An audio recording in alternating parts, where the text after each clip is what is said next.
सबसे पहले तो मैं बताऊं कि मैं ये आज की तकरीब chairman Pakistan Peoples Party Bilawal Bhutto साहब की तरफ से उनको रिप्रेजेंट करते हुए इस अस्पताल का इफ्तिताह करने आया हूँ। चेयरमैन साहब का अपना प्रोग्राम था, उन्हें यहाँ आना था, लेकिन आपको पता है कि जो चेयरमैन साहब को एक रिस्पॉन्सिबिलिटी दी गई है कि वो बैरून मुल्क जाके पाकिस्तान का केस पेश करें, जो भारतीय जारियत थी उसके खिलाफ पाकिस्तान का मौक़िफ़ बताएं। इस सिलसिले में वो उनको मुल्क से बाहर जाना पड़ा और अब वो आगे अमेरिका और यूरोप की तरफ रवाना है, इसलिए वो नहीं आ सके। उन्होंने मुझे कहा कि आप जाएं और इस अस्पताल का इफ्तिताह करें। SICVD की कहानी भी मेरा ख्याल इधर बताई ने, ये शुरू कैसे हुई थी। NICVD बहुत पुराना इदारा है, 1960 या 60s में मेरा ख्याल है शुरू हुआ था, जो जिना अस्पताल के सामने NICVD का, जिसको कार्डियो के नाम से ज़्यादा मशहूर है, वो कार्डियो अस्पताल जो है वो बना था। और अचानक 2011 में वफाकी हुकूमत ने, वो चला रहा था वफाक 2011 तक, 2011 में अचानक इस अस्पताल को सिंध हुकूमत के हवाले कर दिया गया। वो 18वीं तरमीम की वजह से सारी हेल्थ फैसिलिटीज़ प्रोविंशलाइज हुई, लेकिन फेडरल गवर्नमेंट ने, जिसे कहते हैं ना जान छुड़ाना, वो काम किया। हमें पता भी नहीं था, हमें बगैर इन्फॉर्म किए उन्होंने बजट में से उसकी सारी एलोकेशन निकाल दी। और मुझे अच्छी तरह याद है कि 7 जुलाई को मेरे पास फाइनेंस सेक्रेटरी, मैं फाइनेंस मिनिस्टर था उस वक्त, फाइनेंस सेक्रेटरी मेरे पास आए, 2011 था या 12 था, मुझे सही साल याद नहीं, यही साल थे, और आए कि जी वो इसकी तो बजट ही नहीं रखी वफाक ने, और ये अब सब हमने चलाना है। और मैं उस वक्त चीफ मिनिस्टर कायम अली शाह साहब थे, उनके पास गए और उनसे जो बजट वफाक ने रखी थी, जो उस वक्त गालिबन 700 मिलियन थी, 70 करोड़ रुपए, वो हमने अपने बजट में डाल दी। आज ये जो पूरा नेटवर्क है उस पर मेरे ख्याल हम 25 अरब से ज़्यादा SICVD और NICVD का मिला के हम बजट इस पर मुख्तस की हुई है। वो एक NICVD हमने चलानी शुरू की और कुछ अरसे बाद उधर के कुछ एम्प्लॉयज़ थे वो कोर्टों में चले गए, और फिर सिंध हाई कोर्ट ने, और इवन सुप्रीम कोर्ट में पेंडिंग है, सिंध हाई कोर्ट ने उसको उठा के कहा कि ये जी वफाक को दे दी जाए। उस वक्त तक हम उस पर अपनी इन्वेस्टमेंट कर चुके थे, हम देख चुके थे कि लोग फ़ायदा उठा रहे, तो हमने रेजिस्ट किया और बहुत एक मुश्किल मरहला हुआ। ये 2018 के बाद की बात है, जब हमें बिल्कुल ये कहा जाता था कि जी इसकी, वो एक साहब आ जाते थे कि इसकी चाबी कहाँ है, दो, मैं इस पर कब्जा करूँगा। मैंने कहा इनको चाबी दो, को पैसे भी खुद दोगे। फिर उन्होंने, वफाकी कैबिनेट ने एक अजीब व गरीब फैसला किया, ये फैसला रिकॉर्ड पे है।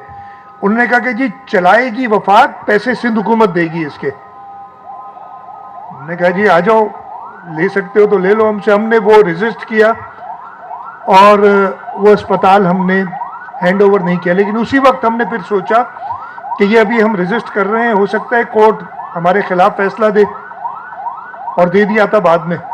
तो हमने Sindh institute of cardiovascular disease बनाया कि अब जो भी एक्सपेंशंस करेंगे, इसलिए कि उसके बाद हमने इमीडिएटली सैटेलाइट सेंटर्स बनाने शुरू किए। लाड़कानों में बनाया, टंडो मोहम्मद खान में बनाया, सक्खर में बनाया, जब ये शुरू के 2-3 बनाए, सेवन शरीफ में बनाया। तो हमने कहा कि अब हम इनको अलग करके SICVD बनाते हैं, कि इसलिए कल को अगर हमसे ये छीन ली जाए NICVD तो हमारे पास अपना इदारा हो। और इस तरीके से SICVD आया वजूद में। एक कानून बनाया हमने SICVD का, और ये SICVD आज तकरीबन 10 फुल फ्लेज कार्डियक हॉस्पिटल्स, जिनमें से ये 10वां है गालिबन बल्दिया वाला, ये 10वां कार्डियक हॉस्पिटल, उसके साथ साथ 29 चेस्ट पेन यूनिट्स वो बनाया। और जैसे अभी डॉक्टर चाल ने बताया कि 20 लाख लोग हम देख चुके हैं इस नेटवर्क में। देखिए, सबसे पहले आपने एनआईसीवीटी की बात की। एनआईसीवीटी के बेहतर एग्जीक्यूटिव डायरेक्टर, मैं सिर्फ एक चीज़ कहूँगा, प्रॉब्लम वही है कि जहाँ पे काम होता है वहाँ पे शिकायत भी होती है। अगर कोई काम ना करे ना, उस शख्स से किसी को शिकायत नहीं होती। बहुत सारे ऐसे इदारे हैं जिनका आपने नाम भी नहीं सुना होगा।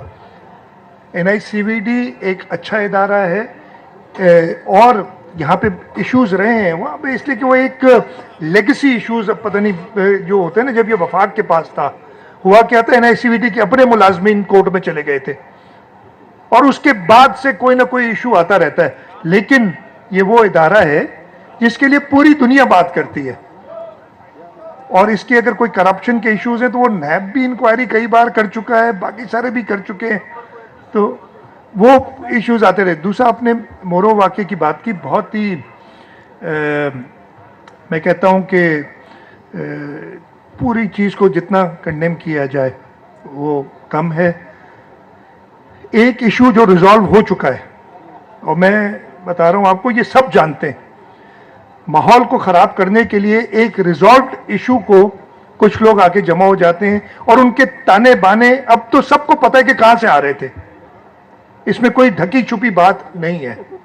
और वो आके जमा होते हैं, ज़रूर रोड पे जमा होंगे तो पुलिस कोई ना कोई एक्शन लेगी, हम ये एक्सपेक्ट करें। आप ही सबसे ज़्यादा तो उम्मीद आप शोर मचाते हैं कि मैं 4 घंटे फंसा रहा, अपने घर से इधर नहीं आ सका, ठीक है, तो नेशनल, ये भी तो नेशनल मेन वो था। अगर कहीं पे कोई ब्लॉकेज होती है तो पुलिस एक्शन लेती है, और उधर से 1 किलोमीटर दूर किसी का घर, उसको जला दिया जाए।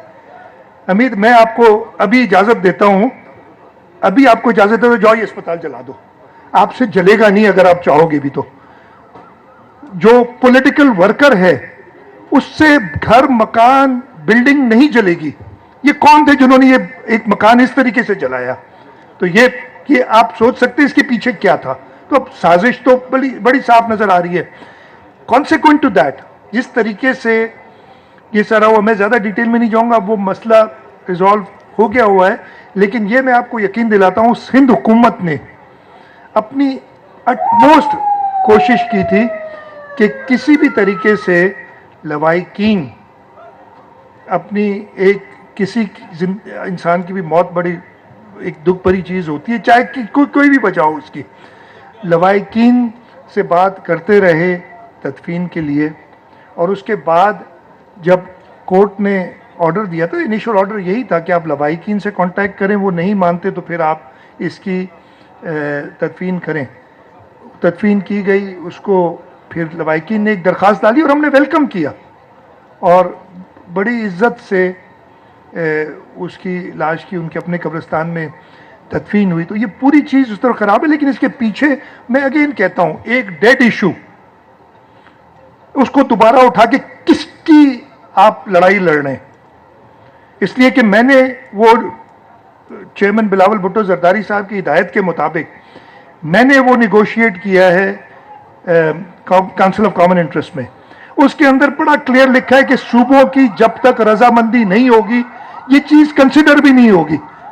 उसके बाद भी लगे हुए, बोले उनकी अपनी सियासत खत्म हो गई और उनको कोई इस्तेमाल कर रहा है। इसलिए कि मैं उन पे भी नहीं दूंगा। मेरा नहीं ख्याल है कि जो लोकल पॉलिटिकल वर्कर है, मैं ख़त्म कर लूँ यार, लोकल पॉलिटिकल वर्कर है उनमें वो एक्सपर्टीज़ है कि वो इस तरीके की आर्सन और जो है आपका नुकसान पहुंचा सके, घर को जला दे। अच्छा, मैं इस पे जवाब देता हूँ, मैं जवाब देता हूँ यार गर्मी में मैं जवाब दे देता हूँ। सबसे पहले जो आपने बात की, शीशे की कानून अभी अनफॉर्चुनेटली पास नहीं कर सके हैं। अनफॉर्चुनेटली मैं इसके सख्त खिलाफ हूँ पर्सनली, लेकिन कुछ इश्यूज थे। लेकिन मैं आपसे इत्तेफाक करता हूँ कि ये एक बहुत बड़ी वजह है हमारी यूथ को ख़राब होने। मैं बिल्कुल इत्तेफाक करता हूँ, और मैं चाहूँगा और मैं काबीना के साथ सलाह मशवरा करके असेंबली से कहूँगा कि हम इस पे सख्त कानून पास किए जाए। लोड शेडिंग की बात की, मैं आपको एक ऑन द लाइटर साइड एक थोड़ा सा किस्सा बता देता हूँ। आज से 20 साल पुराना है। मैं एक दोस्त के घर गया, ये 2003 या 4 की बात है। एक दोस्त के घर गया तो लाइटें नहीं जल रही थी, पंखा नहीं चल रहा था। इधर सोलजे बाज़ार में रहता है मेरा दोस्त। तो मैं गया तो मैंने कहा कि भाई क्या लोड शेडिंग है? उस ज़माने में होती, कहते नहीं। तो वो कहने लगा कि ये मजाक कर रहा हूँ, ये बजाइए। कहते नहीं। मैंने कहा लाइटें नहीं जलाई। कहते यार बच्चों को बुरी आदत पड़ जाती है बिजली की। तो हम तब से सफ़र कर रहे हैं ये कि इलेक्ट्रिक और हेस्को और सेप्को को। रिसेंटली हमारी मीटिंग्स हुई हैं और हमारी कोशिश है कि हम हेस्को और सेप्को को, again not in this condition, ये बहुत बड़ा चैलेंज होगा हमारे लिए, सिंध हुकूमत टेक ओवर करे और उसको पब्लिक प्राइवेट पार्टनरशिप में, not privatise but public private partnership में चलाए, ताकि इस लोड शेडिंग से हम छुटकारा ले सकें।